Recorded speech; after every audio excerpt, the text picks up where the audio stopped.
ururka haweenweynaha qaranka ee Somaliland ee Nawe gobolka Togdheer ayaa maanta shir jaraa'id ay ku qabteen magaalada Burco waxa uu ahaa mid ay taageero ballaaran ugu muujiyeen go'aankii iyo taladii qaran ee xukuumadda Somaliland ay ku gaadhay inay ka qayb gasho shirka 23 bishan ka furmi doona magaalada London ee cariga Ingiriiska kaasi oo lagaga arinsanayo sida la sheegay arrimaha dalka Soomaaliya isla markaana Somaliland lagu marti qaaday si ay halkaasi ugu soo bandhigto waayaragnimadeeda salka ku haysa nabadgelyada iyo waliba inay halkaasi ku soo bandhigto qadiyadeeda ku aadan jiritaanka jamhuuriyadda Somaliland qaran damigoonki uu qaatayna shirka la isugu yimi laguma bedeli karo cid kasta baa isu timaado dawladaha adduunka oo dhan haddii isu yimaado ma bedeli karo go'aanka uu qaran ku qaadanay la yiraahdo Somaliland kaanina waxa weeye wixii dan u ah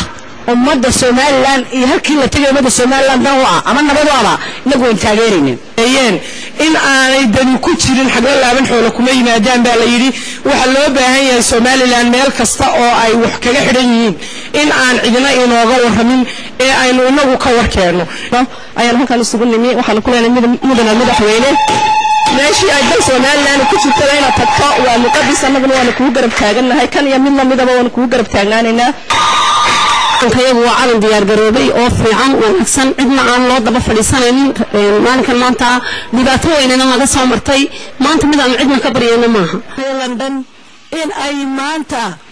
ay gaadhaan qadiyadii aanu doonaynay ee ictiraafka go'aansitaanka Somaliland madaxweynahayagana waxaanu leenahay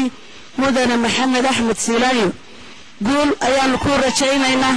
haweenkan ururweynaha qaranka ee Naw ee gobolka Togdheer ayaa sidoo kale waxa ay walwal ka muujiyeen xaaladda deegaanka Buuhoodle iyagoo baaqna u diray haweenweynaha reer Buuhoodle kana codsaday in ay badbaadiyaan ubadkooda u baahan bay dhaheen sida ay xuseen tacliinta iyo mustaqbalka ay nabadi taalo waxaanu leenahay maanan arag wali haweenka reer Buuhoodle iyagoo colaada taageeraya mooyaane iyagoo nabadda taageeraya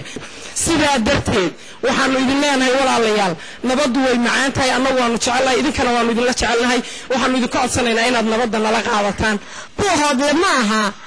ala la duudubanayo waa xuduudda ka dhaxaysa adaba Somaliland baa wada tihiin oo aynu wada nahay dadkii iyo dalkaynaba wuxuu qabsada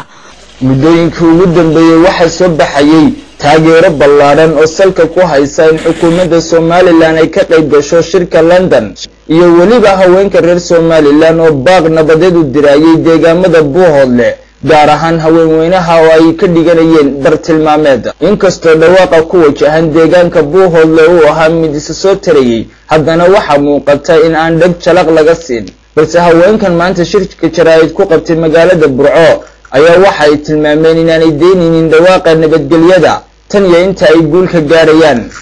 Cabdi Sattaar Sabri gudaha magaalada Burco.